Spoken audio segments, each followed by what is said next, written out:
Hello बच्चों। तो कैसे हैं आप लोग। लास्ट लेक्चर में हमने इलेक्ट्रोस्टैटिक पोटेंशियल को समझा था और पोटेंशियल पे बेस्ड बहुत सारे सवाल सॉल्व किए।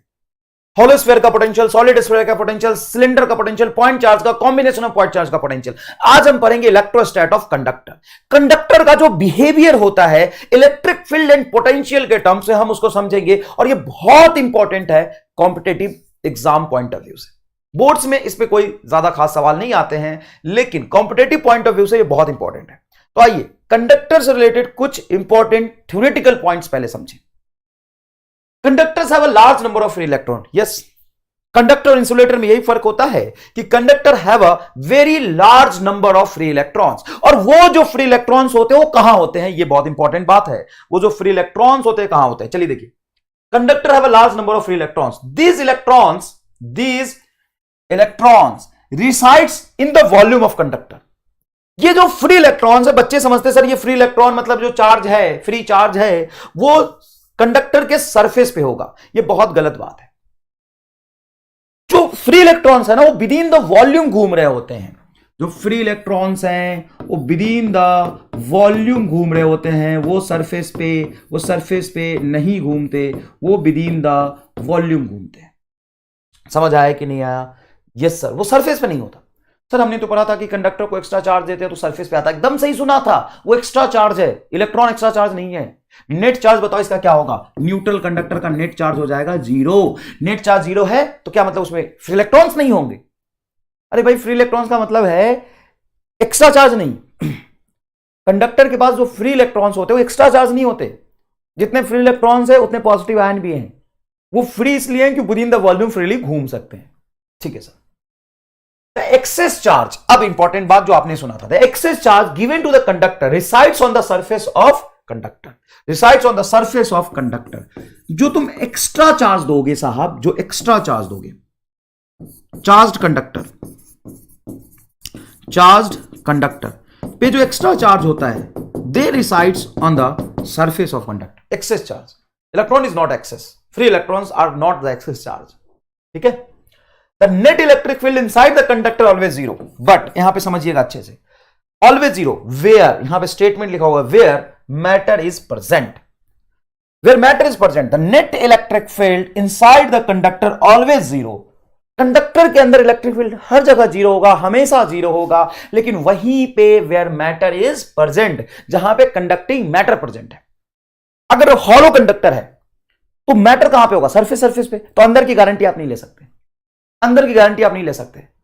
अगर मान लो सॉलिड स्फीयर है लेकिन कहीं छोटा सा वैक्यूम है, कैविटी है, वहां पे कैविटी में इलेक्ट्रिक फील्ड की गारंटी आप नहीं ले सकते। हां, इलेक्ट्रिक फील्ड कंडक्टर के अंदर बिल्कुल जीरो होता है जहां पे कंडक्टिंग मटेरियल मैटर प्रेजेंट है, हर जगह नहीं। ओहो, electric field is zero, hence potential must be constant. Yes, electric field zero है तो पक्की बात है पोटेंशियल कांस्टेंट होगा। और आप कह रहे हो कि जहां पे मैटर प्रेजेंट वहां पे इलेक्ट्रिक फील्ड जीरो है। इलेक्ट्रिक फील्ड जीरो है, E इज इक्वल टू, खूब पढ़ाया मैंने आपको, dV/dr। अगर मैं कहता हूं कि E जीरो, मतलब इसका डिफरेंशिएशन तभी जीरो होगा जब V क्या होगा आपका? कांस्टेंट होगा। जब पोटेंशियल कैसा होगा? कांस्टेंट होगा। तो everywhere matter is present, hence it is created equipotential surface, equipotential region, not surface. क्योंकि जहां जहां पे मैटर प्रेजेंट है वहां हर जगह पे इलेक्ट्रिक फील्ड जीरो है, मतलब हर जगह पे पोटेंशियल कांस्टेंट होगा। तो मान लो ये स्फीयर लिया, एक स्फीयर लिया, अब इसको किताबों में लिखते हैं कि it creates, conducting sphere creates equipotential surface. No, not at all, it's creates equipotential three dimensional region. Sir ये तो कहीं किताबों में लिखा ही नहीं, तो समझो पहले, तब अच्छे से फील आएगा तुम्हें कि किताब में गलत लिखा कि सही लिखा। ये देखो, ये है तुम्हारा स्फीयर। स्फीयर के हर जगह अंदर, हर जगह, हर पॉइंट पे इलेक्ट्रिक फील्ड जीरो है, मतलब हर जगह पोटेंशियल सेम है। तो हर जगह पोटेंशियल सेम है तो इक्वी पोटेंशियल पॉइंट्स हो गए सारे, और इक्वी पोटेंशियल पॉइंट सारे मिलके जो बनाएंगे वो क्या बनेगा? वो सिर्फ सरफेस पे पोटेंशियल सेम है कि हर जगह अंदर पोटेंशियल सेम है? हर जगह अंदर पोटेंशियल सेम है, मतलब वो इक्वी पोटेंशियल रीजन बनेगा। क्या बनेगा? इक्वी पोटेंशियल रीजन बनेगा। तो ये कुछ इंपॉर्टेंट पॉइंट्स हैं, आगे समझते हैं। Due to equipotential region, electric field is perpendicular to the surface of conductor. Yes, जहां पे इक्विपोटेंशियल सरफेस होता है इलेक्ट्रिक फील्ड उसके परपेंडिकुलर होता है। तो conductors creates equipotential surface on the surface of conductor, and अंदर में पूरा हर जगह पोटेंशियल सेम है तो इक्विपोटेंशियल रीजन, तो अंदर में कहीं भी इलेक्ट्रिक फील्ड तो होगा नहीं, क्योंकि रीजन में इलेक्ट्रिक फील्ड नहीं होता। सरफेस, इक्विपोटेंशियल सरफेस जो बाहर विजिबल है, वहां पे इलेक्ट्रिक फील्ड सरफेस के परपेंडिकुलर प्रेजेंट होगा। चाहे सरफेस कैसा भी हो, इंस्टेंटेनियसली सरफेस के परपेंडिकुलर हो। अगर सरफेस ऐसा हो तो परपेंडिकुलर, कैसा भी सरफेस हो, सरफेस के हमेशा परपेंडिकुलर ही इलेक्ट्रिक फील्ड होता है। Electric field just outside the surface is sigma upon epsilon not. अगर चार्ज डेंसिटी उसका सिग्मा है तो इलेक्ट्रिक फील्ड क्या होगा, सिग्मा अपॉन एप्सिलॉन नॉट। तो मैं ऐसे सवाल कभी बच्चों को दे देता हूं कि मान लो क्यू चार्ज दिया मैंने इसको, है ना, तो ये चार्ज एक यूनिफॉर्म सरफेस पे यूनिफॉर्मली डिस्ट्रीब्यूट होगा, और हर जगह यहां पे अगर मैं पॉइंट बना लूं, मतलब यहां पे पॉइंट बना लूं ए और यहां पे पॉइंट बना लूं बी, तो आप कहेंगे electric field at A is equal to electric field at B. A पे और बी पे इलेक्ट्रिक फील्ड सेम है, ए पे एंड बी पे इलेक्ट्रिक फील्ड सेम है। और पोटेंशियल की बात करें अगर अपन, तो पोटेंशियल भी ए और बी पे सेम है, क्योंकि यहां पे जस्ट आउटसाइड और यहां पे आउटसाइड पोटेंशियल सेम होगा, चार्ज यूनिफॉर्मली डिस्ट्रीब्यूटेड है। अगर रैंडम शेप के, एसिमेट्रिक शेप के कंडक्टर को अगर मैं कुछ क्यू चार्ज देता हूं, तो चार्ज कुछ इस तरह से डिस्ट्रीब्यूट होता है। अगर मैं आपसे कहूं कि दो पॉइंट मैंने बनाया सरफेस पर, एक पॉइंट यहां बनाया बी और एक पॉइंट यहां बनाया ए, दोनों पॉइंट पे इलेक्ट्रिक फील्ड एंड पोटेंशियल को अगर अपन कंपेयर करें, तो potential at A is equal to potential at B. क्यों? क्योंकि कंडक्टर बार, अगर ये कंडक्टर है तो दोनों जगह पे पोटेंशियल की वैल्यू सेम होगी। लेकिन इलेक्ट्रिक फील्ड की अगर बात करें तो इलेक्ट्रिक फील्ड को सिर्फ चार्ज डेंसिटी से मतलब है। अगर यहां पे नियर बाय में चार्जेस ज्यादा है, चार्ज डेंसिटी ज्यादा है, तो वहां पे इलेक्ट्रिक फील्ड ज्यादा होगा। इसको अच्छे से समझिएगा, इलेक्ट्रिक फील्ड का magnitude at A is greater than electric field का मैग्नीट्यूड एट बी। क्योंकि यहां पे चार्ज डेंसिटी ज्यादा है तो इलेक्ट्रिक फील्ड ज्यादा होगा, यहां पे चार्ज डेंसिटी कम है तो इलेक्ट्रिक फील्ड कम होगा। लेकिन आप कह सकते हैं सर पोटेंशियल भी तो चार्ज से रिलेटेड होता है, यहां का पोटेंशियल और यहां का पोटेंशियल आप सेम बोल रहे हो। हां, क्योंकि conductors create always equipotential surface on the surface of conductor. बोल सकते हो इक्विपोटेंशियल सरफेस क्रिएट कर रहा है on the surface of conductor. पूरी कंडक्टर की पूरी जो सरफेस होती है ना, इक्विपोटेंशियल होती है, हर जगह पोटेंशियल सेम होता है। ये कंडक्टर का मतलब ऐसा है कि ये कंडक्टर का सत्य है, यूनिवर्सल ट्रुथ है। दुनिया इधर से उधर हो जाएगी, तुम चार्ज एनर्जी कुछ भी कर लो, कंडक्टर का जो सरफेस है वो हमेशा इक्विपोटेंशियल ही होगा। समझ आई ये बात? यस। अब आगे देखते हैं। If we connect to conductor then their potential become same, not charge. अब बच्चे समझता है कि किसी कंडक्टर पे क्यू चार्ज है, Q1 है, किसी पे दूसरे पे Q2 है, तो इसको अपन वायर से कनेक्ट कर दे या उसको टच कर दे तो दोनों पे बराबर बराबर चार्ज क्रिएट हो जाएगा ना। कंडक्टर की एक खास बात हमेशा अपने दिमाग में बैठा लीजिए कि वो जिसके साथ भी कांटेक्ट में आएगा, एक कंडक्टर दूसरे कंडक्टर के कांटेक्ट में आएगा या तीसरे कंडक्टर के कांटेक्ट में आएगा या 10 कंडक्टर को जोड़ दोगे, सबका काम एक ही होगा, जो जिससे जुड़ेगा सबका पोटेंशियल बराबर रखेगा। मतलब पोटेंशियल से नाइंसाफी नहीं करता कंडक्टर एक दूसरे में, कंडक्टर एक दूसरे में भेदभाव नहीं करता है पोटेंशियल के बेसिस पे। वो कहता है कि जब हम रहेंगे तो हम सबका पोटेंशियल साथ साथ में सेम रहेगा। भले ही किसी कोई चार्ज ज्यादा रख ले, कोई चार्ज कम रख ले, कोई एनर्जी ज्यादा रख ले, कोई एनर्जी कम रख ले, किसी का इलेक्ट्रोस्टैटिक चार्ज ज्यादा हो, किसी का इलेक्ट्रोस्टैटिक चार्ज कम हो, लेकिन हम सबका जो भी कांटेक्ट में आएगा सबका पोटेंशियल सेम होगा। ये इलेक्ट्रोस्टैट का कंडीशन है। हर कंडक्टर का जिसको भी आप कांटेक्ट में रखोगे सबका इलेक्ट्रोस्टैटिक पोटेंशियल सेम होगा। दो कंडक्टर है, दोनों पे डिफरेंट चार्ज है, दोनों का पोटेंशियल डिफरेंट है, टच कर दिया तो कुछ भी होगा, चार्ज इधर से उधर जाएगा, सब कुछ होगा। किस लिए? पोटेंशियल बराबर करने के लिए, चार्ज बराबर करने के लिए नहीं, इलेक्ट्रिक फील्ड बराबर करने के लिए नहीं, पोटेंशियल बराबर करने के लिए। एक छोटा कंडक्टर ले लो, एक बड़ा कंडक्टर ले लो, इनको जोड़ दो, तुरंत से दोनों का पोटेंशियल सेम हो जाएगा। समझ आ रहा है पोटेंशियल का खेल? आगे देखो, if conductor is connected with the earth, जिसको कहते हैं अपन earthing, then potential of a conductor become zero. क्यों? क्योंकि अर्थ का पोटेंशियल हम जीरो मानते हैं। जैसे इन्फिनिटी का पोटेंशियल जीरो मानते हैं, अर्थ का पोटेंशियल अपन जीरो मानते हैं। तो जैसे ही किसी अर्थ से अभी स्विच से इसको मैं कनेक्ट कर दूं तो इसका पोटेंशियल जीरो हो जाएगा। समझ में आया कि नहीं है? सर चार्ज का क्या होगा? चार्ज का वही होगा जो पोटेंशियल जीरो करने के लिए रिक्वायर्ड होगा। चार्ज का क्या होगा? वही होगा जो पोटेंशियल जीरो करने के लिए रिक्वायर्ड होगा। पोटेंशियल हमारा दो कंडक्टर को जोड़ने पर इक्वल करना हमारा उद्देश्य होता है। ग्राउंड का पोटेंशियल जीरो है तो इसका भी पोटेंशियल जीरो हो जाएगा। If conductor is connected with the earth, then potential of conductor becomes zero, not charge. Charge zero ही जरूरी नहीं है। कैसे बच्चे कहते हैं सर अर्थ कर देते तो चार्ज भाग जाता है, अर्थ करते थे तो चार्ज भाग जाता है ना। अर्थिंग करते हैं तो पोटेंशियल जीरो होता है। पोटेंशियल जीरो करने के लिए अगर चार्ज भगाना पड़ रहा है तो भगा लेगा, अगर पोटेंशियल जीरो करने के लिए चार्ज लाना पड़ रहा है तो ले आएगा, लेकिन पोटेंशियल जीरो रखेगा। Note charge and electron may flow from conductor to earth और अर्थ टू कंडक्टर, है ना। इलेक्ट्रॉन का जो फ्लो है वो कंडक्टर से अर्थ में भी जा सकता है या अर्थ से कंडक्टर में भी जा सकता है, लेकिन मेरा मेन उद्देश्य ये होगा कि मैं यहां का पोटेंशियल जीरो कर दूं conductor to make potential zero of the conductor. ये रहा सवाल, ये रहा कंसेप्ट, सॉरी सवाल ये। Hollow sphere in a figure, देखो ये हॉलो स्फीयर है,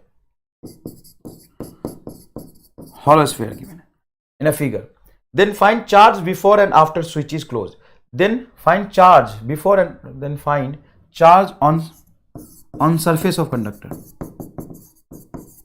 surface of conductor before and after switch is closed। देखो तो Q चार्ज यहां पे रखा मैंने प्लस Q, कंडक्टर पे नेट चार्ज जीरो है, न्यूट्रल कंडक्टर है, उस पर कोई चार्ज नहीं है। ठीक है बेटा, समझना थोड़ा सा, न्यूट्रल कंडक्टर उस पर कोई चार्ज नहीं है, तो initial charge on conductor is zero, कोई चार्ज नहीं था उस पर। अब जैसे ही आपने इसको क्लोज किया तो इस पे चार्ज होगा या नहीं होगा, ये मानने के लिए आप स्मॉल क्यू चार्ज इस पे एज्यूम कर लीजिए स्विच को क्लोज करने के बाद, और सरफेस का पोटेंशियल जीरो कर दीजिए। आपका मेन उद्देश्य यही है। तो इस क्यू चार्ज की वजह से इस सरफेस का potential after switch is closed, when key is closed potential of the surface become zero. अब इस प्लस क्यू की वजह से यहां पे कुछ पोटेंशियल था, कितना था, तो पॉइंट चार्ज की वजह से ये खुद का अकेले का ये पॉइंट चार्ज यहां पे पोटेंशियल, इसके सरफेस पे पोटेंशियल क्रिएट कर रहा था के क्यू बाई आर।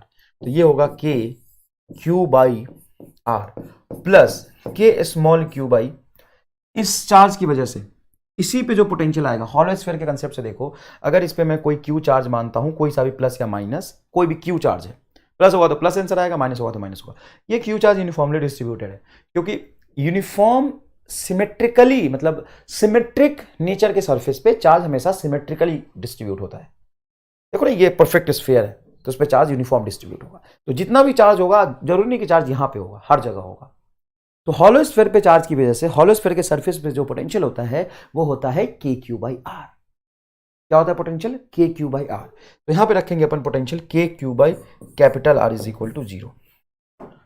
तो यहां समझिएगा, के बाई आर से के बाई आर कैंसिल हो जाएगा, तो small q is equal to आ जाएगा minus capital q, small q is equal to आ जाएगा माइनस कैपिटल क्यू। मतलब यहां पे जो चार्ज क्रिएट होगा वो किसके बराबर होगा, माइनस कैपिटल क्यू के बराबर। कहां से आया माइनस क्यू, तो अर्थ से ये इलेक्ट्रॉन फ्लो करके सरफेस पे आ जाएगा और सरफेस पे इतना चार्ज हो जाएगा। समझ आया ये बात। नेक्स्ट अब कहानी सुनिएगा जो इंपॉर्टेंट है। मान लीजिए किसी रीजन में एक्सटर्नल इलेक्ट्रिक फील्ड हमने अप्लाई किया हुआ ई नॉट, देखो यहां पे इलेक्ट्रिक फील्ड है, ये ई नॉट कहां से आया है, एक्सटर्नल रीजन से आया। कैसा इलेक्ट्रिक फील्ड है, एकदम यूनिफॉर्म इलेक्ट्रिक फील्ड है, यूनिफॉर्म इलेक्ट्रिक फील्ड है, यूनिफॉर्म इलेक्ट्रिक फील्ड है E naught. A neutral sphere, neutral solid sphere, hollow भी बताऊंगा, सॉलिड ही तुम्हें अच्छा कंसेप्ट समझाया, क्योंकि सॉलिड के अंदर हर जगह मैटर प्रेजेंट है, तो मैटर का बिहेवियर असल में कहां से पता चलेगा, सॉलिड से। A neutral solid sphere is placed inside the external field, inside the external field. ये जो एक्सटर्नल फील्ड आपको दिखाई दे रहा है, इसके अंदर एक न्यूट्रल स्फीयर मैंने रख दिया। अब न्यूट्रल स्फीयर पे क्या होता है कि फ्री इलेक्ट्रॉन्स होते हैं, न्यूट्रल स्फीयर पे क्या होता है, फ्री इलेक्ट्रॉन्स होते हैं। कहां होते हैं, पूरे वॉल्यूम में घूम रहे होते हैं। ऐसा एक स्फीयर है जिसमें खूब सारे इलेक्ट्रॉन, न्यूट्रल स्फीयर में खूब सारे इलेक्ट्रॉन, फ्री इलेक्ट्रॉन को बस यहां पे रिप्रेजेंट कर रहा हूं, इसके वॉल्यूम में इधर उधर रैंडमली घूम रहे होंगे। फ्री इलेक्ट्रॉन्स उसके वॉल्यूम में इधर उधर घूम रहे होंगे। अब वॉल्यूम में जो इलेक्ट्रिक फील्ड इधर उधर घूम रहे हैं, रैंडमली इधर उधर इधर उधर भाग रहे हैं, उसको मैंने जैसे यहां पे रखा तो इलेक्ट्रॉन पे इलेक्ट्रिक फील्ड के पीछे की तरफ फोर्स लगता है। हाँ सर, यहां पे जो मान लो एक इलेक्ट्रॉन अंडर द ऑब्जर्वेशन मैंने लिया, तो जैसे ही स्फीयर को उठा के इस पे रखोगे तो स्फीयर के अंदर नेट इलेक्ट्रिक फील्ड कितना है, बोलो जीरो। नेट चार्ज कितना है, जीरो। तो सर ये क्या है, फ्री इलेक्ट्रॉन है, जितने माइनस होंगे उतने प्लस चार्ज भी होंगे, नेट चार्ज इसका जीरो है, नेट अंदर में इलेक्ट्रिक फील्ड जीरो है। नेट फोर्स ऑन इलेक्ट्रॉन बोलो तो फोर्स ऑन इलेक्ट्रॉन जीरो है भाई, अंदर इलेक्ट्रिक फील्ड जीरो होता है, ये रैंडमली भाग रहा होता है। अब जैसे एक्सटर्नल फील्ड में रखोगे, जैसे ही स्फीयर को उठा के एक्सटर्नल फील्ड में रखोगे, तो एक फ्री इलेक्ट्रॉन पे इलेक्ट्रिक फील्ड के पीछे फोर्स लगेगा। यस, इलेक्ट्रिक फील्ड के पीछे फोर्स लगेगा, तो ये इलेक्ट्रॉन इलेक्ट्रिक फील्ड के पीछे भागेगा, इस पे इधर फोर्स लगेगा, तो इलेक्ट्रॉन यहां आ जाएगा। तो कुछ इलेक्ट्रॉन्स रफ्तार में भागते भागते यहां इकट्ठा होंगे। यहां पे एक्सेसनेस ऑफ इलेक्ट्रॉन का मतलब निगेटिव चार्ज। अरे एक ही पे फोर्स थोड़ी नहीं लगेगा, मान ले 3-4 पे फोर्स लगा, अच्छा। और यहां पे डेफिशिएंसी ऑफ इलेक्ट्रॉन हो जाएगा, जिसको आप कह देंगे positive charge. Deficiency of electron को क्या कहते हैं बेटा? डेफिशिएंसी ऑफ इलेक्ट्रॉन को कहते हैं हम लोग पॉजिटिव चार्ज। एक्सेसनेस ऑफ इलेक्ट्रॉन को क्या कहते हैं? एक्सेसनेस ऑफ इलेक्ट्रॉन कहते हैं निगेटिव चार्ज।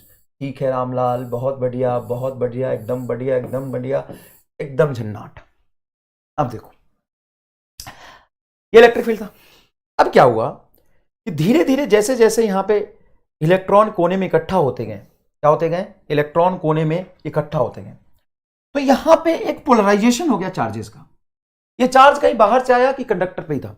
सर ये फ्री इलेक्ट्रॉन सीसी में था, तो नेट चार्ज जीरो क्यों था? क्योंकि जितना प्लस था उतना माइनस था।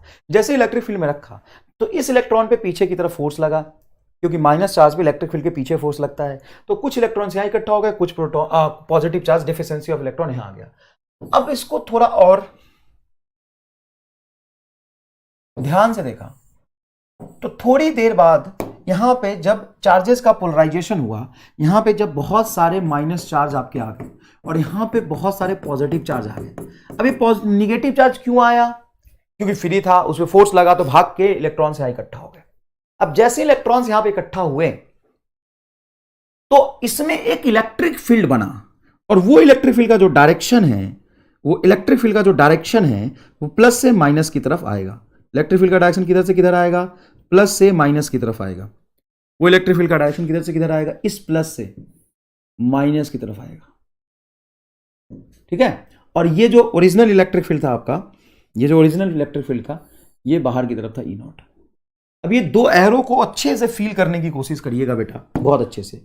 ये जो इलेक्ट्रिक फील्ड है वो इस पॉजिटिव चार्ज की वजह से आया, जिसको अपन कहेंगे इंड्यूस इलेक्ट्रिक फील्ड, और ये जो इलेक्ट्रिक फील्ड है ये आपका एक्सटर्नल इलेक्ट्रिक फील्ड है ई नॉट।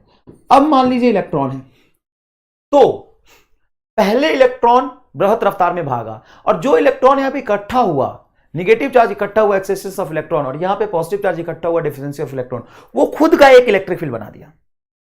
और खुद के इलेक्ट्रिक फील्ड के बनने से, देखो इंड्यूस इलेक्ट्रिक फील्ड बनने से जो और बचे हुए इलेक्ट्रॉन होंगे, क्योंकि बहुत सारे इलेक्ट्रॉन थे, उस पर फोर्स लगेगा आगे। सॉरी, उस पर फोर्स आगे लगेगा। इंड्यूस इलेक्ट्रिक फील्ड की वजह से फोर्स कहां लगेगा? आगे। और एक्सटर्नल इलेक्ट्रिक फील्ड की वजह से फोर्स कहां लगेगा? पीछे। इंड्यूस इलेक्ट्रिक फील्ड की वजह से फोर्स आगे, एक्सटर्नल इलेक्ट्रिक फील्ड की वजह से फोर्स पीछे। तो अब जैसे जैसे इलेक्ट्रॉन नेट फोर्स पीछे की तरफ ज्यादा होगा, तो यहां पे और चार्जेस इकट्ठा होंगे, लेकिन जब इस सिचुएशन आएगा जब नेट फोर्स ऑन इलेक्ट्रॉन हो जाएगा जीरो, मतलब वो तभी होगा जब इंड्यूस इलेक्ट्रिक फील्ड की वैल्यू एक्सटर्नल इलेक्ट्रिक फील्ड की वैल्यू के बराबर हो जाए। और इनका डायरेक्शन अपोजिट है, अच्छे से देखिए, इसका मैग्नीट्यूड बराबर है, डायरेक्शन अपोजिट है, तो आप यही कहेंगे कि नेट फील्ड जो होगा वो होगा आपका external field plus induce electric field. Net field आपका हो जाएगा जीरो। अगर नेट फील्ड जीरो है तो आप यही कहेंगे जो इंड्यूस इलेक्ट्रिक फील्ड आया है उसका मैग्नीट्यूड एक्सटर्नल इलेक्ट्रिक फील्ड के बराबर होगा, ई नॉट के बराबर होगा, और डायरेक्शन अपोजिट होगा। ई नॉट के बराबर होगा और डायरेक्शन क्या होगा? अपोजिट होगा। ये इंड्यूस इलेक्ट्रिक फील्ड का कहानी है। तो कंडक्टर के अंदर नेट इलेक्ट्रिक फील्ड जीरो क्यों हो जाता है, क्या आपको समझ आया? अब मान लो कि यहां पे इलेक्ट्रिक फील्ड ई नॉट था, मैं ना जानबूझ के ना इलेक्ट्रिक फील्ड कम कर लेता हूं। जैसे इलेक्ट्रिक फील्ड जानबूझ के कम करूंगा, जैसे इलेक्ट्रिक फील्ड जानबूझ के कम करूंगा, ये जो इलेक्ट्रॉन्स हैं इंड्यूस इलेक्ट्रिक फील्ड की वजह से उल्टा भाग जाएंगे, क्योंकि इंड्यूस इलेक्ट्रिक फील्ड तो कम नहीं होगा। मैंने एक्सटर्नल इलेक्ट्रिक फील्ड कम किया, एक्सटर्नल इलेक्ट्रिक फील्ड कम किया तो इंड्यूस इलेक्ट्रिक फील्ड की वैल्यू वहां पे ज्यादा हो जाएगी। मैंने अचानक से इसको कम कर दिया तो इंड्यूस इलेक्ट्रिक फील्ड की वैल्यू समय ज्यादा थी, तो जो इलेक्ट्रॉन है उसे फोर्स आगे लगेगा और इलेक्ट्रॉन फिर से उधर भाग जाएंगे। तो जैसे इलेक्ट्रॉन यहां से गए तो यहां पे माइनस कम हुआ और माइनस इधर गया तो यहां पे प्लस भी कम हो गया, और ऐसा हुआ तो इंड्यूस इलेक्ट्रिक फील्ड की मैग्नीट्यूड कम हो जाएगी, क्योंकि इंड्यूस इलेक्ट्रिक फील्ड इसी इलेक्ट्रॉन की वजह से तो था। हाँ यार, इसी इलेक्ट्रॉन की वजह से था। यहां का इलेक्ट्रॉन अगर उधर चला गया तो इंड्यूस इलेक्ट्रिक फील्ड की वैल्यू कम, और तब तक कम होती जाएगी जब तक ये दोनों बराबर ना हो जाए। अचानक से मैंने इंड्यूस एक्सटर्नल इलेक्ट्रिक फील्ड की वैल्यू बढ़ा दी। जैसे मैंने एक्सटर्नल इलेक्ट्रिक फील्ड की वैल्यू बढ़ाई, जैसे मैंने एक्सटर्नल इलेक्ट्रिक फील्ड की वैल्यू बढ़ाई, इलेक्ट्रॉन पे तुरंत से फोर्स लगा पीछे, और ज्यादा इलेक्ट्रॉन जो यहां पे थे वो पीछे भागे। उस इंस्टेंट पे जैसे ही मैंने ई नॉट को बढ़ाया, ई इन कम रहा होगा, तो ये भाग के यहां पे और इकट्ठा हो गया। जैसे इलेक्ट्रॉन इकट्ठा हुआ, इंड्यूस इलेक्ट्रिक फील्ड बढ़ गया, और तब तक बढ़ेगा जब तक और बचे हुए इलेक्ट्रॉन्स पे फोर्स ना जीरो हो जाए। तो जैसे इलेक्ट्रिक फील्ड जीरो हो गया तो क्या जितने इलेक्ट्रॉन्स थे वो सारे आ गए क्या? ना, उतने ही इलेक्ट्रॉन आए जिससे एक sufficient induce electric field develop हो जाए ताकि बचे हुए इलेक्ट्रॉन पे नेट फोर्स क्या हो जाए? जीरो। तो कंडक्टर के अंदर जहां पे मैटर प्रेजेंट होगा वहीं पे तो इलेक्ट्रॉन भाग के पीछे आएगा, तो वहीं पे तो इलेक्ट्रिक फील्ड जीरो हो जाएगा। और इलेक्ट्रिक फील्ड जीरो करने की रिस्पॉन्सिबिलिटी किसकी है? इलेक्ट्रॉन्स की। अगर आप नॉन कंडक्टर रख दें, नॉन कंडक्टिंग मटेरियल रख दें और यहां पे इलेक्ट्रिक फील्ड एक्सटर्नल लगा दे E0, तो यहां पे इलेक्ट्रिक फील्ड E0 प्रेजेंट रहेगा, वहां पे इलेक्ट्रिक फील्ड जीरो नहीं होगा। तो नॉन कंडक्टर में इलेक्ट्रिक फील्ड जीरो क्यों नहीं होता? क्योंकि उसके इलेक्ट्रॉन फ्री नहीं होते। और जब इलेक्ट्रॉन फ्री नहीं होंगे तो फोर्स लगने की वजह से भागेंगे नहीं, और भागेंगे नहीं तो ये यहां पे इलेक्ट्रॉन, ऐसा नहीं कि इलेक्ट्रॉन नहीं है, इलेक्ट्रॉन है, इस इलेक्ट्रिक फील्ड की वजह से फोर्स भी लग रहा है, लेकिन वो they are not free to move. In conductor they are free to move, तो तुरंत से भाग भाग के कॉर्नर पे इकट्ठा हो जाएंगे। और जैसे कॉर्नर पे एक्स्ट्रा इलेक्ट्रॉन इकट्ठा हुए तो एक्सेसनेस ऑफ इलेक्ट्रॉन और यहां पे डिफिशियंसी ऑफ इलेक्ट्रॉन, इस एक्सेसनेस ऑफ इलेक्ट्रॉन और डिफिशियंसी ऑफ इलेक्ट्रॉन की वजह से एक इलेक्ट्रिक फील्ड पीछे की तरफ इंड्यूस हो जाएगा। एक्सटर्नल इलेक्ट्रिक फील्ड के वजह से ही जो अंदर के इलेक्ट्रॉन थे वो परेशान होकर, क्योंकि एक्सटर्नल इलेक्ट्रिक फील्ड जैसे ही यहां पे अप्लाई करता, जैसे ही मैंने यहां पे external electric field switch on किया, मान लो एक कंडक्टर पर आता, मैंने external electric field switch on किया, तो एक्सटर्नल इलेक्ट्रिक फील्ड ने बदमाशी किया और वो अंदर के इलेक्ट्रॉन को परेशान करने लगा, अंदर के इलेक्ट्रॉन को परेशान करने लगा। इसको, कहानी को समझो कि अंदर इलेक्ट्रिक फील्ड क्यों जीरो होता है। तो जैसे ही एक कंडक्टर रखा था उस पर नेट चार्ज जीरो था, नेट इलेक्ट्रिक फील्ड भी जीरो था, बढ़िया जीवन चल रहा था इसका। अचानक से मैंने एक्सटर्नल इलेक्ट्रिक फील्ड ऑन किया, तो जैसे ही एक्सटर्नल इलेक्ट्रिक फील्ड यहां पे ऑन हुआ, एक्सटर्नल इलेक्ट्रिक फील्ड आके अंदर के इलेक्ट्रॉन को छेड़ने लगा, उसको परेशान करने लगा। तो इलेक्ट्रॉन्स, जो सारे अंदर में इलेक्ट्रॉन्स थे, उन्होंने सोचा, अपनी मीटिंग बुलाई, जो अंदर के इलेक्ट्रॉन्स थे उन्होंने अपनी मीटिंग बुलाई और आपस में बात करके डिसाइड किया, यार इससे तो दिक्कत होगा, हाँ, तो कुछ लोगों को बॉडी गार्ड करना पड़ेगा, मतलब पहरा देना पड़ेगा कि बाहर का जो इलेक्ट्रिक फील्ड है वो बदमाशी ना करे। तो कुछ लोगों ने बोला कि चलो ठीक है, ये इलेक्ट्रॉन पे फोर्स लगा रहा पीछे, चलो हम एक काम करते हैं, हम इसके फोर्स में बह जाते हैं। और कहां तक बहेंगे? बहते बहते सरफेस के बाहर तो नहीं आएंगे, यहां पे इकट्ठा हो जाते हैं, चलो हम यहां पे इकट्ठा हो जाते हैं। कुछ इलेक्ट्रॉन यहां पे इकट्ठा हो गए, कुछ पॉजिटिव चार्ज यहां पे इकट्ठा हो गए, और इन्होंने मिलकर बनाया एक अपना इलेक्ट्रिक फील्ड, जो बाहर से आने वाले इलेक्ट्रिक फील्ड को टर्मिनेट करके अंदर में नेट इलेक्ट्रिक फील्ड जीरो बना दे, ताकि पहले से जो चार्जेस थे, पहले से जो फ्री इलेक्ट्रॉन्स थे यहां पे अंदर में और भी अभी रहे होंगे, वो अपना जीवन खुशहाल तरीके से जी सके, इनको अब कोई और परेशान ना करे। समझ ही नहीं आया यार? दो बार सुन फिर समझ आएगा। ये कहानी थी, ठीक है सर। अब इस कहानी पे बेस्ड बहुत सारे सवाल पूछे जाते हैं। न्यूट्रल कंडक्टर है, रेडियस आर है, हॉलो स्फीयर है, रेडियस आर है, सेंटर ओ है, यहां से सेंटर से आर डिस्टेंस पे प्लस क्यू चार्ज रख दिया, ठीक है, प्लस क्यू चार्ज रख दिया। आपसे पूछा इस प्लस क्यू चार्ज की वजह से फाइंड इलेक्ट्रिक फील्ड एट ओ, ओ मतलब सेंटर, ओ मींस सेंटर, सेंटर पे इलेक्ट्रिक फील्ड बताओ इस प्लस क्यू चार्ज की वजह से। तो जब मैं कह रहा हूं ना कि प्लस क्यू चार्ज का ही बताओ, तो प्लस क्यू चार्ज की वजह से तो फील्ड होगा ही ना। देखो यहां पे मैं बोलूं कि एक्सटर्नल फील्ड अभी भी यहां कितना E0 है, ऐसा नहीं कि एक्सटर्नल इलेक्ट्रिक फील्ड वहां पे प्रेजेंट नहीं है, प्रेजेंट है, लेकिन एक्सटर्नल इलेक्ट्रिक फील्ड जितना प्रेजेंट है, इंड्यूस इलेक्ट्रिक फील्ड भी उतना ही प्रेजेंट है।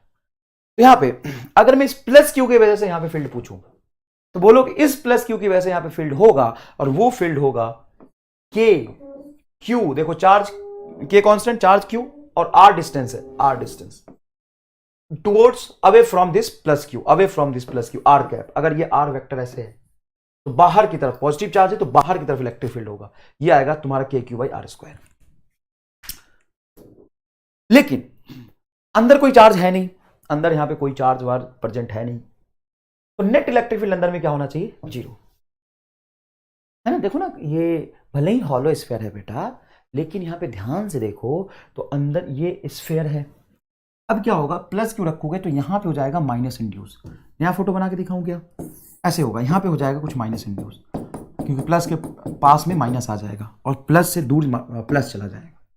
तो इसके वजह से इंड्यूस इलेक्ट्रिक फील्ड जो आया है इधर, वो किसकी वजह से है? प्लस क्यू चार्ज की वजह से है। तो प्लस क्यू और माइनस क्यू से उतना ही इंड्यूस इलेक्ट्रिक फील्ड पीछे आएगा। तो इंड्यूस इलेक्ट्रिक फील्ड की वैल्यू क्या होगी? Minus k Q by R square R का, मतलब माइनस डायरेक्शन को बता रहा है बस। जितना इलेक्ट्रिक फील्ड प्लस क्यू की वजह से बाहर था, उतना ही इलेक्ट्रिक फील्ड इस माइनस क्यू की वजह से पीछे हो जाएगा। तो नेट इलेक्ट्रिक फील्ड आपका हो जाएगा 0।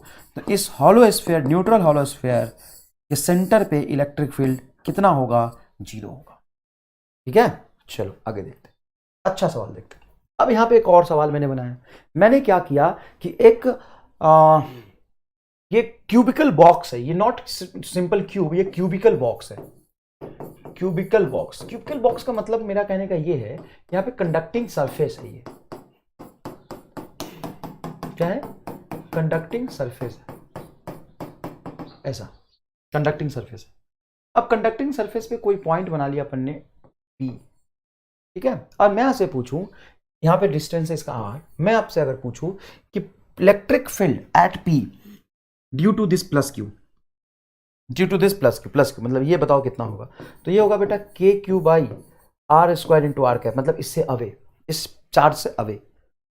लेकिन नेट इलेक्ट्रिक फील्ड अंदर में होगा 0। फिर आपने बोला था जहां मैटर प्रेजेंट है उसकी गारंटी ले सकते हैं। हाँ, जहां पे मैटर प्रेजेंट है गारंटी उसी की ले सकते हैं, लेकिन अगर वो आइसोलेटेड सिस्टम है, अंदर में कोई एक्स्ट्रा चार्ज नहीं रखा, न्यूट्रल है ये, क्यूबिकल बॉक्स इज न्यूट्रल, अंदर में कोई इसका खुद का अंदर में कोई चार्ज कहीं पे नहीं रखा इसके वैक्यूम में, इसके कैविटी में, तो इसके अंदर सरफेस से लेके अंदर तक हर जगह पोटेंशियल सेम होगा और इलेक्ट्रिक फील्ड 0 होगा, नेट इलेक्ट्रिक फील्ड 0 होगा। तो नेट इलेक्ट्रिक फील्ड तभी 0 हो पाएगा जितना इधर इंड्यूस होगा। तो इंड्यूस इलेक्ट्रिक फील्ड की वैल्यू आ जाएगी minus k Q by R square R cap, जितना इंड्यूस होगा वो एक्सटर्नल के बराबर होना चाहिए। तो प्लस क्यू की वजह से जितना इलेक्ट्रिक फील्ड आगे इंड्यूस होगा, माइनस की वजह से उतना इलेक्ट्रिक फील्ड पीछे इंड्यूस होगा। आप कहेंगे सर ये तो आसान था। हाँ, आपने तो अभी भी करके दिखाया, ये बिल्कुल करके दिखाया, लेकिन बच्चों को ना स्फीयर की आदत लगी होती है, तो स्फीयर में ज्यादा उस पर दिमाग में जोर नहीं आता, तो लगता है हाँ ठीक है ठीक है ठीक है। लेकिन ये बात समझो बेटा, ये इतना आसान नहीं है। तुमने जब इंड्यूस इलेक्ट्रिक फील्ड का वैल्यू निकाला तो डायरेक्टली इंड्यूस इलेक्ट्रिक फील्ड के वजह से तुम इलेक्ट्रिक फील्ड कैलकुलेट नहीं कर सकते थे। तो क्या कह रहे हो? मैं कह रहा हूं कि अगर मैं तुमसे पूछूं कि इंड्यूस चार्ज की वजह से इलेक्ट्रिक फील्ड बताओ कितना होगा, तो you can not calculate directly. Sir कैसे? तो देखो, अगर तुम इस माइनस का फील्ड देखो, इधर होगा, इस माइनस का फील्ड, सॉरी माइनस की वजह से फील्ड तो चार्ज की तरफ होता है, इधर होगा, इसकी वजह से इधर होगा, इसकी वजह से इधर, इधर इधर, फिर इससे दूर, फिर अलग अलग एंगल पे।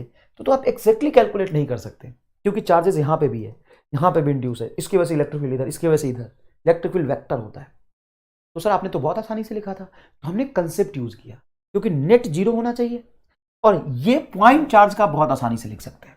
तो पॉइंट चार्ज का इलेक्ट्रिक फील्ड बहुत आसानी से लिखा और नेट 0 होना चाहिए। तो पॉइंट चार्ज का प्लस इंड्यूस चार्ज का, एक्सटर्नल पॉइंट चार्ज का प्लस इंड्यूस चार्ज का बराबर 0। जितना पॉइंट चार्ज का आया है उतना ही निगेटिव डायरेक्शन में। अब यहां पे भी वो कंसेप्ट डायरेक्ट लगा सकते हैं। यहां पे तो और मुश्किल है कि अगर मान लो एक क्यूब बना लो मैं, तुम अपने इन कैपेबिलिटीज को समझो, तभी तुम्हारी कैपेबिलिटीज का कंसेप्ट अच्छे समझ आएगा। अब मैं बोलूं कि प्लस क्यू चार्ज रखा, तो इससे माइनस क्यू यहां भी इंड्यूस हो सकता है, यहां भी कॉर्नर पे थोड़ा ज्यादा इंड्यूस हो जाएगा। अब यहां पे फील्ड लिखना तो बड़ा अजीब बात है, लेकिन इलेक्ट्रोस्टैट का कंसेप्ट इसको आसान बना रहा है, कह रहा है कि नेट फील्ड 0 होना चाहिए। तो एक्सटर्नल चार्ज का फील्ड प्लस इंड्यूस चार्ज का फील्ड बराबर 0, इंड्यूस चार्ज का फील्ड बराबर माइनस ऑफ एक्सटर्नल चार्ज का फील्ड। इसीलिए बहुत आसानी से हम लिख पाए हैं। क्या आपको फील आया ये बात? Yes sir. आगे चलिए, ये देखिए, अब मजा आएगा पोटेंशियल में। 90% बच्चा यहां पे गलती करता है, मैं एकदम थोड़ा धीरे धीरे समझाऊंगा। देखो, ये प्लस क्यू चार्ज यहां रख दिया, ये distance R, neutral hollow sphere है, हॉलो स्फीयर है, इसका रेडियस है कैपिटल आर, सेंटर है वो। मैं आपसे पूछ रहा हूं कि मुझे पोटेंशियल की वैल्यू बताओ due to this plus q charge. तो आप बोलोगे किसी प्लस क्यू चार्ज से आर डिस्टेंस पे जो पोटेंशियल होता है वो होता है, देखो, potential at centre O, at centre O मतलब at centre, at centre, centre पे जो पोटेंशियल होता है वो प्लस क्यू चार्ज से होगा k Q by small R. Direction किधर? अरे पोटेंशियल प्लस या माइनस होता है सर, डायरेक्शन नहीं होता पोटेंशियल का, तो पोटेंशियल हो जाएगा के क्यू बाई आर। ठीक है सर, यहां पे। और यहीं पे पोटेंशियल इंड्यूस चार्ज की वजह से बताओ, क्योंकि अगर प्लस चार्ज रखोगे, यहां पे प्लस क्यू चार्ज रखोगे, तो obvious सी बात है कि नेट फील्ड 0 होना चाहिए, लेकिन प्लस क्यू की वजह से नहीं, नेट फील्ड इंड्यूस और प्लस क्यू का 0 है। तो पक्की बात है यहां पे इंड्यूस चार्जेस कुछ इस तरह से आ जाएंगे, जितना वहां पे प्लस निगेटिव जाएगा उतना ही यहां पे प्लस आएगा। तो इंड्यूस चार्ज की वजह से सेंटर पे पोटेंशियल कितना होगा? इंड्यूस चार्ज की वजह से सेंटर पोटेंशियल, तो आप लिखेंगे potential at the centre of sphere due to induce charge is 0। Why this is zero? तो पोटेंशियल का कोई डायरेक्शन नहीं होता बेटा, potential is a scalar, potential is a scalar. अब यहाँ पे स्फीयर पे जितने पॉजिटिव चार्ज इधर है, ये पॉजिटिव चार्ज का पोटेंशियल कुछ आएगा v, ये प्लस भी, इसका प्लस भी, इसका प्लस भी, तो 4 भी प्लस में आ गया। अब माइनस कहीं भी होगा, लेकिन ये डिस्टेंस तो इससे आ रही है, तो -4v इंड्यूस करेगा जितना माइनस चार्ज होगा। मैं कह रहा हूं कि स्फीयर का जो डिस्टेंस है इस निगेटिव चार्जेस से सेंटर का, उस डिस्टेंस सेम, और यहां पॉजिटिव से भी डिस्टेंस सेम, जितना पॉजिटिव इधर आया उतना ही निगेटिव यहां है, इसलिए नेट पोटेंशियल क्या हो जाएगा, सेम। समझ आया आपको बहुत अच्छे से ये कहानी? यस सर, ये कहानी तो ठीक लगा, तो सेंटर पोटेंशियल हो जाएगा 0। तो नेट पोटेंशियल की वैल्यू क्या होगी? नेट पोटेंशियल की वैल्यू होगी KQ/R। अब अगर मैं आपसे हॉलो स्फीयर के सरफेस पर नेट पोटेंशियल की बात करूं, तो नेट पोटेंशियल हॉलो स्फीयर के अंदर में हर जगह सेम होता है, क्योंकि ये conductor creates equipotential surface under the isolated condition. अंदर कोई चार्ज वार्ज नहीं रखा, न्यूट्रल स्फीयर है, तो हर जगह पोटेंशियल सेम होना चाहिए। तो सेंटर पे जितना पोटेंशियल आया तुम्हारा नेट की बात करोगे ना, ये जो प्रॉपर्टी है कि इलेक्ट्रिक फील्ड 0 होना चाहिए, पोटेंशियल सेम होना चाहिए, वो नेट के लिए है, किसी एक इंडिविजुअल के लिए नहीं। तो नेट पोटेंशियल जो सरफेस पे होगा वो होगा तुम्हारा KQ/R। ये समझना बहुत इंपॉर्टेंट है। बच्चों को पूछ देते कि सरफेस पे नेट पोटेंशियल बताओ, तो बच्चा इस प्लस के क्यू का यहां पे क्रिएट कर लेता है, प्लस KQ, ये R में से स्मॉल r घटा लिया, कभी जोड़ लिया, पता नहीं क्या कर लिया। ये समझना बहुत इंपॉर्टेंट है कि कंडक्टर के सरफेस पे जो नेट पोटेंशियल आएगा वो उतना ही होगा जो कंडक्टर के सेंटर पे नेट पोटेंशियल है, और कंडक्टर के सेंटर पे नेट पोटेंशियल है KQ/R, इसीलिए कंडक्टर के सरफेस पे नेट पोटेंशियल होगा KQ/R। समझ आया? अब इससे और बढ़िया और तगड़ा सवाल, एक प्लस Q चार्ज मैंने यहां ले लिया, पॉइंट चार्ज, ये डिस्टेंस है स्मॉल r, ये डिस्टेंस है R0 और ये डिस्टेंस है capital R। Hollow neutral sphere, neutral का मतलब समझते हो ना, इस पे आइसोलेटेड कंडीशन में नेट चार्ज 0 है, जब तक इससे कोई टच ना करे इसका नेट चार्ज 0 ही रहेगा, नेट चार्ज इसका 0 ही रहेगा। अब सुनो, इस प्लस Q की वजह से अगर कोई चीज पूछे तो प्लस Q का होगा, अगर इंड्यूस के वजह से पूछे तो इंड्यूस का होगा, लेकिन अगर तुमसे नेट पूछता है उसका मतलब नेट है।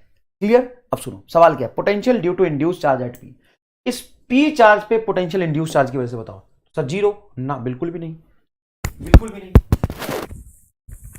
0 नहीं होगा सर। क्यों? क्योंकि तुम जब चार्ज इंड्यूस करा थे, जब तुमने चार्ज इंड्यूस करा था, तो यहां पे जितना प्लस रखा था आपने उतना ही यहां पे माइनस रखा था, तो सेंटर पे इन सब का डिस्टेंस इधर से प्लस से और इधर माइनस से सेम हो जाएगा। इसलिए आपने बोला था कि due to induce charge potential is 0। लेकिन इस P पॉइंट पे देखोगे तो प्लस Q की वजह से जितना माइनस इधर आया है उतना ही प्लस आएगा, लेकिन ये जो P पॉइंट है वो प्लस से पास और माइनस से दूर है। और पोटेंशियल देखो स्केलर होता है, तो उसमें चार्ज का मैग्नीट्यूड और डिस्टेंस देखना है बस, चार्ज का मैग्नीट्यूड और डिस्टेंस देखना है बस। ओहो, फिर तो सर मुश्किल सवाल हो गया, एकदम मुश्किल सवाल है।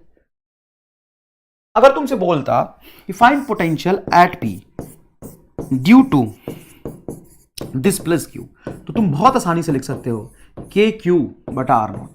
पोटेंशियल किसी एक पॉइंट चार्ज का होता है ना, R डिस्टेंस पे, सिंपल होता है K चार्ज बटा डिस्टेंस, तो KQ/R0, दैट्स इट, बहुत सिंपल। ओके सर, लेकिन हमें तो इंड्यूस का लिखना है, और इंड्यूस का लिखना एकदम असंभव है, क्योंकि इससे डिस्टेंस तुम निकाल लेगा क्या? इससे डिस्टेंस निकाल लेगा क्या? इससे डिस्टेंस निकाल लेगा क्या? नहीं, तो नहीं निकाल पाएंगे। लेकिन एक कंसेप्ट लगा सकते हैं कि V due to plus Q at P obviously plus V due to induce obviously at P is equal to V net at P। क्या मुझे नेट पोटेंशियल P पे पता है क्या? हाँ, क्योंकि नेट पोटेंशियल जितना सेंटर पे होगा, कहां KQ/R, उतना ही सरफेस पे होगा, देखो KQ/R, और उतना ही किसी भी पॉइंट पे होगा। हमें यह पोटेंशियल पता है कि KQ/ जितना इसकी वजह से सेंटर पे था, इंड्यूस की वजह से सेंटर पे 0 हो गया था, और जितना सेंटर पे उतना ही हर जगह होगा, तो नेट इतना होगा, ये पक्की बात है। और प्लस Q की वजह से P पॉइंट पोटेंशियल अभी निकाल लिया। Oh my God, okay, now I am getting this. Potential due to induce charge at P यहां से निकलेगा, तो potential due to induced charge at P is equal to KQ/R minus k Q by R not. तो यहां से बेटा k Q बाहर आ जाएगा, 1/r minus 1/r not is answer. तोते उड़ गए भाई साहब। मजेदार सवाल, मजेदार सवाल, समझ आया अच्छे से आपको ये? नेक्स्ट देखिए, नेक्स्ट देखिए, कंडक्टर विथ कैविटी। अब वही वाली बात है, ये असल में है तो सॉलिड कंडक्टर, सॉलिड स्फीयर, लेकिन विथ कैविटी है। हर जगह मटेरियल प्रेजेंट नहीं है, हर जगह मटेरियल प्रेजेंट नहीं है। तो हर जगह मटेरियल प्रेजेंट नहीं है तो आप बोलेंगे कि इसका जो इनर रेडियस है मान लो स्मॉल आर है और कैपिटल रेडियस है वो कैपिटल आर है। अब मैं इसको कोई क्यू चार्ज देता हूं, क्या देता हूं? Q charge. देखो, given q charge to the conductor. Conductor neutral नहीं है, मैंने इसको क्यू चार्ज दे दिया, बाहर का ही नहीं रखा, मैंने इसको खुद से क्यू चार्ज इसको दे दिया। जब साहब मैंने इसको क्यू चार्ज दिया तो क्या करेगा क्यू चार्ज का? तो देखो, किसी भी कंडक्टर को अगर तुम Q charge, two Q charge, कुछ भी चार्ज देते हो तो वो उसको कंडक्टिंग सरफेस के सरफेस पे, बाहरी आउटर सरफेस पे डिस्ट्रीब्यूट करेगा। क्यों? क्योंकि देखो कंडक्टर पे चार्ज फ्लो कर सकता है और सेम प्लस क्यू का तुम कोई अमाउंट ऑफ चार्ज रखोगे प्लस क्यू, तो छोटे छोटे प्लस क्यू के एलिमेंट एक दूसरे को रिपेल करेंगे, तो उनको मैक्सिमम डिस्टेंस पे ले जाना चाहेंगे। तो मैक्सिमम डिस्टेंस पे कहां जाएगा? सरफेस पे। तो चार्ज यहां पे डिस्ट्रीब्यूटेड हो जाएगा। ओहो, चार्ज यहां पे डिस्ट्रीब्यूटेड हो जाएगा। देखो, तो जो एक्सेस चार्ज दोगे वो आउटर सरफेस पे यहां पे डिस्ट्रीब्यूटेड हो जाएगा। एकदम सही बात है सर, यहां पे सारे चार्ज डिस्ट्रीब्यूटेड हो गए। ठीक है, अच्छा लगा सर ये जान के। अब इस प्लस चार्ज की वजह से अगर कहीं भी आर नॉट पे आप इलेक्ट्रिक फील्ड लिखना चाहते हो तो होगा k Q by R not. इस पूरे चार्ज को आप सेंटर पे मान लोगे और ये जो डिस्ट्रीब्यूशन होगा वो चार्जेस का वो होगा यूनिफॉर्म, और इलेक्ट्रिक फील्ड बाहर में सरफेस पे ये रेडियली आउटवर्ड बनेगा। ये इलेक्ट्रिक फील्ड का पैटर्न है। अंदर में इलेक्ट्रिक फील्ड यहां भी जीरो और अंदर में इलेक्ट्रिक फील्ड यहां भी जीरो, क्योंकि इस क्यू चार्ज दोगे तो आउटर सरफेस के सरफेस पे चार्ज को डिस्ट्रीब्यूट करेगा। अंदर में इलेक्ट्रिक फील्ड हर जगह क्या होगा? जीरो। तो बहुत आसान बात थी सर। तो आसान बात एक बार बताया है क्योंकि अच्छी बात जब मैं बताऊं तो तुम बेहोश ना हो। आगे देखो, अब आओ, मजा आएगा। अब मैंने एक लिया तुम्हारा सॉलिड कंडक्टर विथ कैविटी। देखो अंदर में ये कैविटी है और मैंने इसको दे दिया Q charge at the centre. ये न्यूट्रल स्फीयर है।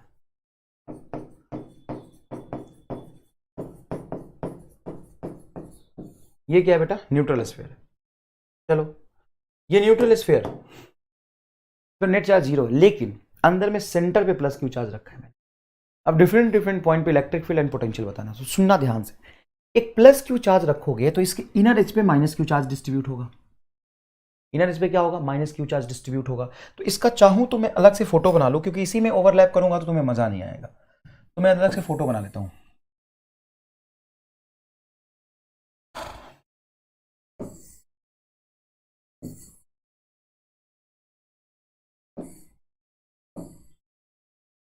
चलो, अलग से फोटो बना लिया ताकि अपने को फील आ जाए, है ना, चीजों का फील आ जाए। तो यहां पे प्लस क्यों दिया? तो यहां पे माइनस डिस्ट्रीब्यूट होगा, इंड्यूस होगा। मतलब ये माइनस तो था नहीं, चार्ज न्यूट्रल स्फीयर था, तो इसमें न्यूट्रल स्फीयर है, कंडक्टिंग स्फीयर है, न्यूट्रल कंडक्टिंग। अब कंडक्टिंग होने की वजह से फ्री इलेक्ट्रॉन्स तो थे, तो फ्री इलेक्ट्रॉन्स प्लस से अट्रैक्ट होकर यहाँ जाएंगे। जितने प्लस से अट्रैक्ट होकर यहाँ आएंगे तो उतना ही प्लस बाहर चला जाएगा, उतना ही प्लस कहाँ चला जाएगा? बाहर। बेटा ये सेम ये क्वेश्चन है और ये इसका सॉल्यूशन समझा रहा हूँ। अब क्या होगा कि इसका जो इलेक्ट्रिक फील्ड बनेगा प्लस का, वो यहाँ पे निगेटिव पे टर्मिनेट होगा। इस तरह का कुछ इलेक्ट्रिक फील्ड का पैटर्न बनेगा और यहाँ पे जो चार्ज डिस्ट्रीब्यूशन होगा यूनिफॉर्म होगा, और बाहर में भी charge distribution, charge uniform distribute होगा। ठीक है, और यहां पे भी इलेक्ट्रिक फील्ड प्लस का बाहर की तरफ आएगा। अंदर में जहां पे कंडक्टिंग मटेरियल प्रेजेंट है, ये देखो ये कंडक्टिंग मटेरियल है, यहां पे इलेक्ट्रिक फील्ड क्या होगा? ये प्लस क्यू का इलेक्ट्रिक फील्ड माइनस क्यू पे टर्मिनेट हो जाएगा। यहां पे इलेक्ट्रिक फील्ड हर जगह इस रीजन में क्या हो जाएगा? जीरो। तो अगर कोई रीजन है आपका इस पॉइंट पे, बी पॉइंट पे इलेक्ट्रिक फील्ड आपका होगा जीरो।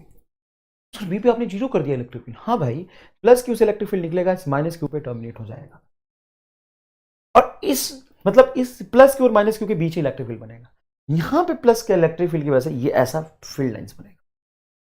ठीक है, अब तुम्हें मान लो इलेक्ट्रिक फील्ड निकालना है ए पॉइंट पे, कहाँ पे, यहाँ पे, यहाँ से सेंटर से डिस्टेंस है ये, यहाँ पे इलेक्ट्रिक फील्ड निकालना है।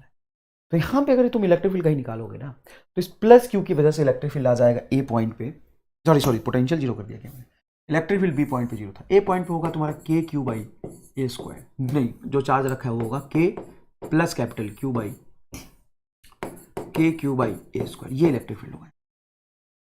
इसका इलेक्ट्रिक फील्ड यहाँ पे इतना ही % होगा, क्योंकि अगर तुम गॉस लॉ भी लगाओगे, सोचना अगर तुम यहाँ पे गॉस लॉ लगाते हो, यहाँ पे गॉस लॉ लगाते हो, तो गॉस लॉ कहता है कि यहाँ पे इलेक्ट्रिक फील्ड निकालने के लिए उसी चार्ज का इनक्लोज्ड वैल्यू लूंगा जो अंदर में है। तो अंदर में क्या है, क्यू, और डिस्टेंस कितना ए, तो के क्यू बाई ए स्क्वायर आ जाएगा, के क्यू बाई ए स्क्वायर आ जाएगा। ये जो माइनस क्यू है उसके वजह से यहाँ पे फील्ड आएगा जीरो, इस माइनस क्यू बाहर आ गया, गॉसियन सरफेस यहाँ बनेगा, तो इस माइनस क्यू की वजह से यहाँ पे फील्ड आएगा जीरो, और ये प्लस क्यू की वजह से भी अंदर में फील्ड आएगा जीरो, पोटेंशियल नहीं, फील्ड आएगा जीरो। हॉलो स्फीयर पे अगर कोई चार्ज डिस्ट्रीब्यूटेड हो, तो हॉलो स्फीयर की वजह से यूनिफॉर्म चार्ज डिस्ट्रीब्यूशन हो, तो बाहर पे फील्ड डिफाइंड होता है लेकिन अंदर में फील्ड होता है उसकी वजह से जीरो। तो बी पे जीरो, ए पे इतना। अब सी पे बात हुई फील्ड की, तो सी पे जितना प्लस क्यू का यहाँ पे फील्ड आएगा उतना ही माइनस क्यू को इस सेंटर पे मान के बाहर फील्ड लिखोगे। बाहर जब चार्ज लिखते हो ना, तो माइनस माइनस मान लो डिस्ट्रीब्यूटेड है, यहाँ पे तुम फील्ड लिखना है तो इसको सेंटर पे मान के लिखोगे, सेंटर पे उतना ही एक प्लस क्यू है, तो नेट फील्ड इसीलिए हम कहते हैं कि यहाँ पे सी पॉइंट पे इस प्लस क्यू का और ये जो माइनस क्यू इंड्यूस हुआ है इस प्लस क्यू की वजह से इंडक्शन हुआ, उसका फील्ड यहाँ पे जीरो होगा, तो बचेगा इसका बस। अब इसका डिस्टेंस हम यहाँ से यहाँ तक नहीं लेंगे, क्योंकि चार्ज यूनिफॉर्मली डिस्ट्रीब्यूटेड है, तो उसको सेंटर पे मान के फील्ड लिखेंगे के क्यू बाई सी स्क्वायर। साहब तोते उड़ गए एकदम, ये आएगा फील्ड। ये लिखना आसान था। पोटेंशियल में और मुश्किल है, क्यों, सुनो अच्छे से। अगर मैं यहां पे ए पॉइंट पे पोटेंशियल लिखता हूं, ए पॉइंट पे यहां पे, तो प्लस क्यू की वजह से जो पोटेंशियल आएगा वो होगा सिंपल के Q by A, plus Q की वजह से।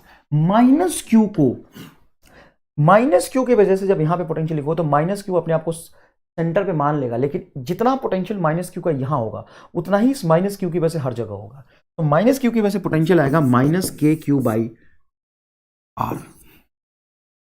देखो माइनस क्यू यहां पे जो इंड्यूस हुआ है इसके वजह से पोटेंशियल जितना सरफेस पे होगा उतना ही अंदर हर जगह होगा, अंदर में पॉइंट है वो इसलिए इतना लिखेंगे। अच्छा सर, प्लस इस प्लस क्यू की वजह से, देखो यहां पे जो प्लस क्यू आया कहां से आया, पहले तो नहीं था, ये प्लस क्यू था, तो यहाँ पे माइनस क्यू इंड्यूस हुआ, तो यहाँ पे आ जाएगा प्लस क्यू। ये प्लस क्यू यूनिफॉर्मली डिस्ट्रीब्यूटेड है, इस प्लस क्यू की वजह से जितना पोटेंशियल यहाँ पे होगा अंदर में उतना ही होगा। मैंने हॉलो स्फीयर का पोटेंशियल लिखना सिखाया है, तो ये हो जाएगा तुम्हारा के क्यू बाई कैपिटल आर, ये पोटेंशियल होगा ये पॉइंट का। अब बाहर चलो बी पॉइंट पे जितना पॉजिटिव पॉइंट का मतलब पॉजिटिव चार्ज का पोटेंशियल बी पे होगा, के क्यू बाई बी लिखोगे, उतना ही इस माइनस को सेंटर पे मान के डिस्टेंस लोगे। बाहर में जब पोटेंशियल लिखते हैं हॉलो स्फीयर के, तो आप चार्ज को सेंटर पे मान के वहां से डिस्टेंस लेते हो, और अंदर में अगर पोटेंशियल लिखते हैं तो जितना सरफेस पे होता है उतना ही अंदर होता है। ध्यान से सुनो, अगर हॉलो स्फीयर के अंदर में पोटेंशियल लिख रहे हो तो जितना सरफेस पे पोटेंशियल होगा उतना ही अंदर होगा, लेकिन हॉलो स्फीयर के बाहर पोटेंशियल लिख रहे हो, तो सेंटर पे चार्ज को मान के उतना ही डिस्टेंस में लिखेंगे। तो देखो बी पॉइंट में पोटेंशियल होगा तुम्हारा के क्यू बाई बी और minus k Q by B plus इसके वजह से, तो ये पॉइंट अंदर हो गया, तो जितना सरफेस उतना ही अंदर, तो ये होगा तुम्हारा के क्यू बाई कैपिटल आर, ये कैंसिल हो जाएगा, ये पोटेंशियल हो जाएगा। सी पे पोटेंशियल लिखोगे, सी पे अच्छे से सुनना अच्छे से एकदम, सबके लिए पॉइंट बाहर है, तो इसके लिए क्यू से डिस्टेंस है सी, तो लिखोगे के क्यू बाई सी प्लस इस माइनस की वजह से डिस्टेंस हो जाएगा तुम्हारा माइनस के क्यू बाई सी, इस प्लस क्यू को सेंटर मान लोगे, तीनों से बाहर है, तो ये होगा प्लस के क्यू बाई सी, तो ये दोनों कट जाएगा, आंसर आएगा तुम्हारा के क्यू बाई सी। तुमको सर यहाँ भी दोनों कट गया था, लेकिन आंसर आर पे लिखा था इसलिए कैपिटल आर था, समझ में आया कि नहीं है, सॉरी बी पॉइंट पे लिखा था तो कैपिटल आर था, बाहर में कैपिटल सी है, तो ये पोटेंशियल बनेगा। तो सबसे ज्यादा मुश्किल पोटेंशियल कहाँ था, सबसे अंदर वाले पॉइंट पे लिखना, क्योंकि अंदर में जब आप पोटेंशियल लिखते हो तो जितना सरफेस पे पोटेंशियल क्रिएट होता है उतना ही अंदर होता है, लेकिन बाहर लिखते हो तो चार्ज को सेंटर पे मान के डिस्टेंस लेते हैं। तो भाई सब तोते उड़ जाते हैं बच्चों को सवाल करने में, लेकिन चलो बढ़िया है, आपको समझ आया। नेक्स्ट देखना, ये मान लो सेंटर है, अभी जो प्लस क्यू चार्ज है ना उसको मैंने सेंटर पे रखा था यहाँ पे, तो अंदर और बाहर दोनों में यूनिफॉर्मली चार्ज डिस्ट्रीब्यूशन होगा, लेकिन मान लो कि चार्ज को सेंटर पर ना रख के मैं यहां से प्लस पास को यहां रख लूं, तो यहां पे जो माइनस इंड्यूस चार्ज होगा, ये न्यूट्रल स्फीयर है, इसका खुद का नेट चार्ज क्या है, जीरो। ये न्यूट्रल स्फीयर है तो इसका खुद का नेट चार्ज क्या है, जीरो। अब जितना इस प्लस क्यू से यहाँ पे माइनस इंड्यूस हुआ है उतना ही यहां पे प्लस इंड्यूस होगा। Sorry sorry sorry, I am sorry, जितना माइनस यहां पे इंड्यूस हुआ है, ये प्लस हर जगह माइनस ही करेगा। लेकिन अब ध्यान से देखने वाली बात यह है कि यहां पे जो माइनस इंड्यूस हुआ है, असल में अंदर में जो चार्ज डिस्ट्रीब्यूशन है वो नॉन यूनिफॉर्म है। Non uniform charge distribution due to induced charge, induce charge की वजह से,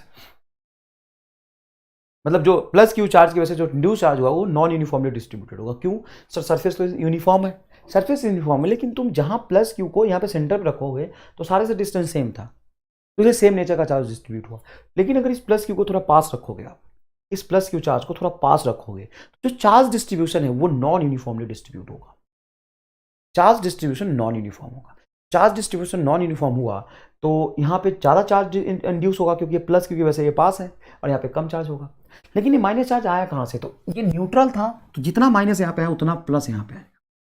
अब बाहर वाले रीजन में इसको कोई मतलब नहीं है, जो चार्ज डिस्ट्रीब्यूशन होगा वो यूनिफॉर्म होगा। सर वो यूनिफॉर्म क्यों होगा? क्योंकि प्लस क्यू यहाँ था, प्लस क्यू यहाँ था, तो पास में माइनस क्यू को ज़्यादा अट्रैक्ट करेगा, क्योंकि पास पास है ये, तो यहाँ पे माइनस क्यू ज़्यादा इकट्ठे होंगे, यहाँ पे माइनस क्यू कम होगा। लेकिन बाहर वाले को अंदर का इलेक्ट्रिक फील्ड तो पहुंच ही नहीं रहा। जो इलेक्ट्रिक फील्ड यहाँ से होगा वो सारा का सारा इलेक्ट्रिक फील्ड यहाँ पे टर्मिनेट हो जाएगा, परपेंडिकुलर फॉर्म में ऐसे टर्मिनेट हो जाएगा। तो चार्ज यहाँ पे देखना, इलेक्ट्रिक फील्ड ऐसा बनेगा इलेक्ट्रिक फील्ड, तो यहाँ पे नॉन यूनिफॉर्म इलेक्ट्रिक फील्ड बना, और यहाँ पे इलेक्ट्रिक फील्ड की मैग्नीट्यूड ज्यादा होगी, इंड्यूस चार्ज यहाँ पे ज्यादा आएगा। लेकिन बाहर में ये अंदर का इलेक्ट्रिक फील्ड तो पहुंच ही नहीं रहा, यहाँ पे इलेक्ट्रिक फील्ड होगा 0।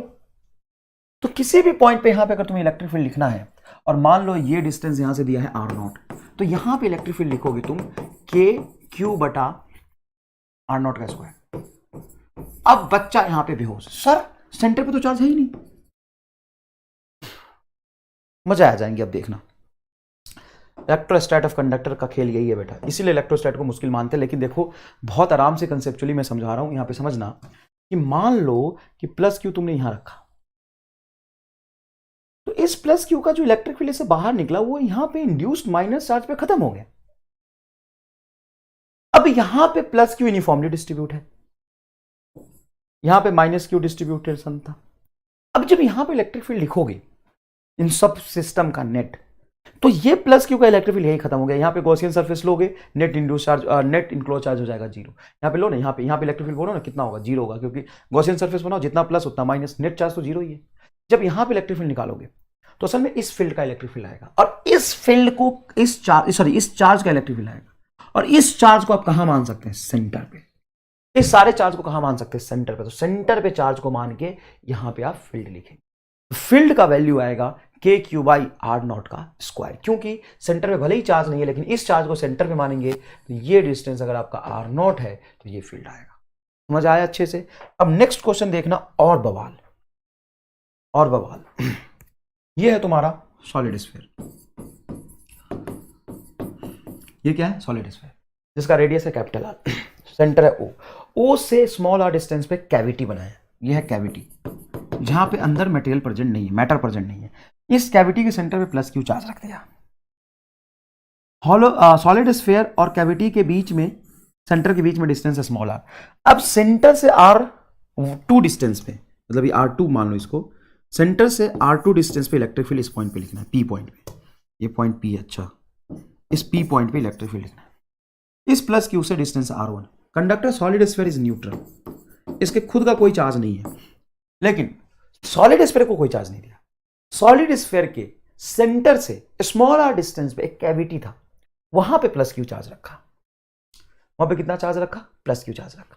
अब हमें यहां पे इलेक्ट्रिक फील्ड बताना, यहां पे क्या बताना मुझे? Electric field. इस सेंटर से डिस्टेंस इसका R2, यहां पे सेंटर से डिस्टेंस R1। बताओ इलेक्ट्रिक फील्ड क्या होगा? अब इस यही प्लस क्यू का इलेक्ट्रिक फील्ड यहां पे बनेगा। अब इलेक्ट्रिक फील्ड की वैल्यू जो P पे आएगा वो आएगा KQ बाई R2 का स्क्वायर। अब भैया बताओ KQ बाई R2 का स्क्वायर। सर R2, ये वाला R2, ये वाला नहीं सर, ये तो R1 है ना। सर यहां पे चार्ज है ना, यहां पे तो चार्ज ही नहीं है ना सर, तो ये R1 लो ना। नहीं लूंगा, इस पूरे हॉलो स्फीयर का जो सॉलिड स्फीयर का जो सेंटर है वहां से डिस्टेंस लेके मैं इलेक्ट्रिक फील्ड, तो गलत बात हो गया सर। एकदम सही है। यहां से प्लस क्यू से चार्ज इंड्यूस होगा इस पे माइनस क्यू, ये प्लस क्यू से माइनस क्यू पे इलेक्ट्रिक फील्ड टर्मिनेट। इसके रीजन में अंदर हर जगह इलेक्ट्रिक फील्ड जीरो, हर जगह पे इलेक्ट्रिक फील्ड जीरो।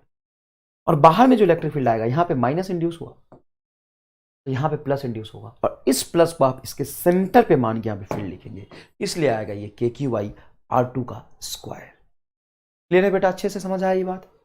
नेक्स्ट देखिए, charge Q3 is given to the outer surface, the new potential will be. देखो ये क्या है कि two concentric hollow sphere, two concentric hollow sphere,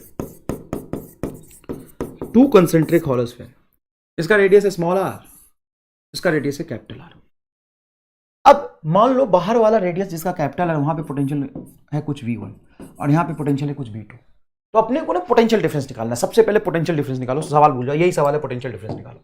तो कैसे निकालोगे, तो V1 की वैल्यू लिखो, तो इस Q2 की वजह से जो यहां पे पोटेंशियल आएगा इस पॉइंट पे वो आएगा के Q2 बटा कैपिटल R, बिल्कुल आएगा।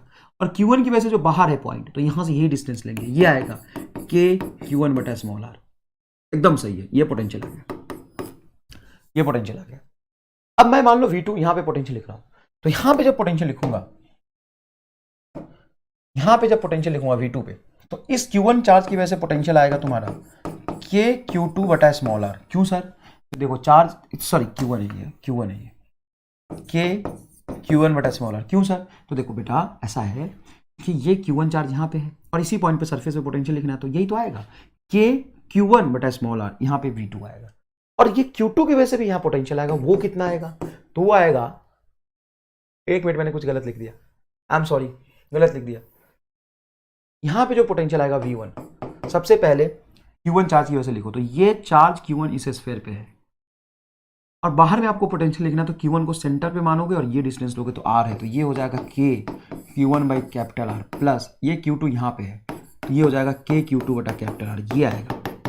और जो तुम्हारा V2 है यहाँ पे पोटेंशियल, तो Q1 की वजह से पोटेंशियल लिखो तो के Q1 बाई स्मॉल r आएगा। कैसे, तो देखो ये हॉलो स्फीयर है, हॉलो स्फीयर पे चार्ज Q1 है और हॉलो स्फीयर के सरफेस पे पोटेंशियल लिखना है, तो सरफेस का रेडियस है स्मॉल r बस। अब यहाँ पे Q2 की वजह से इस पॉइंट में पोटेंशियल लिखोगे, तो Q2 जितना पोटेंशियल यहाँ क्रिएट कर रहा था उसके अंदर में हर जगह पोटेंशियल सेम क्रिएट करेगा, तो Q2 की वजह से यहाँ पे पोटेंशियल था के Q2 बटा कैपिटल R, तो यहाँ पे भी उतना ही पोटेंशियल इस Q2 चार्ज की वजह से क्रिएट होगा। ये गया इक्वेशन 2। अब हमें पोटेंशियल डिफरेंस निकालना है, तो आउटर सरफेस का V1 इनर सरफेस का V2 लिख लेते हैं, V1 माइनस V2। V1 की वैल्यू बोलो, के Q1 by capital R plus के Q2 by capital R, minus कर दो इसको, के Q1 by small r minus के Q2 बाई कैपिटल R। एक टर्म कैंसिल हो रहा होगा, कौन सा, देखो तो टर्म कैंसिल हो रहा है सर, के Q बाई कैपिटल R, के Q2 बाई कैपिटल R, ये टर्म कैंसिल हो गया। ये बचेगा आपका के Q1 कॉमन है, बाहर निकाल लो, 1/r माइनस 1/स्मॉल r, ये बचेगा सर। मतलब ये जो पोटेंशियल डिफरेंस हमने निकाला है, that does not depends upon charge on outer surface, does not depends charge on outer surface, charge on outer surface, outer surface के चार्ज पे डिपेंड नहीं कर रहा, आउटर सरफेस के चार्ज पे डिपेंड नहीं कर रहा। अब ये सवाल कह रहा है कि इफ Q3 चार्ज, क्या कह रहा है देखो, if Q3 charge given to the outer surface, outer surface पे मैंने Q3 चार्ज दे दिया, Q3 चार्ज दे दिया given surface, the new potential difference will be, तो नया पोटेंशियल डिफरेंस इनके सरफेस के बीच में क्या होगा, नया पोटेंशियल डिफरेंस इनके सरफेस के बीच में रहेगा अनचेंज्ड, अनचेंज्ड। अब बताओ क्यों अनचेंज्ड, क्यों अनचेंज्ड, इसलिए क्योंकि इस पे तुम जितना भी चार्ज दे दोगे और इस दो पॉइंट के बीच पोटेंशियल डिफरेंस दे रहे हो, तो चार्ज मान लो इस पे Q2 है, तो Q2 की वजह से जितना पोटेंशियल यहाँ आएगा इसके अंदर में हर जगह उतना ही पोटेंशियल क्रिएट करेगा Q2, इसलिए इन दोनों पॉइंट के बीच में पोटेंशियल डिफरेंस इसके चार्ज पे डिपेंड नहीं करेगा। समझ आया ये बात बहुत अच्छे से, ठीक है बेटा। तो इलेक्ट्रोस्टैट ऑफ कंडक्टर्स में मैंने यहाँ पे बहुत कुछ इंपॉर्टेंट कंसेप्ट सिखाया है, इसको अपन कंटिन्यू करेंगे और बहुत जल्दी कैपेसिटर का कंसेप्ट बहुत अच्छे तरीके से पढ़ाऊंगा, ठीक है बेटा। स्क्रीन पॉज करके इसको लिखिए।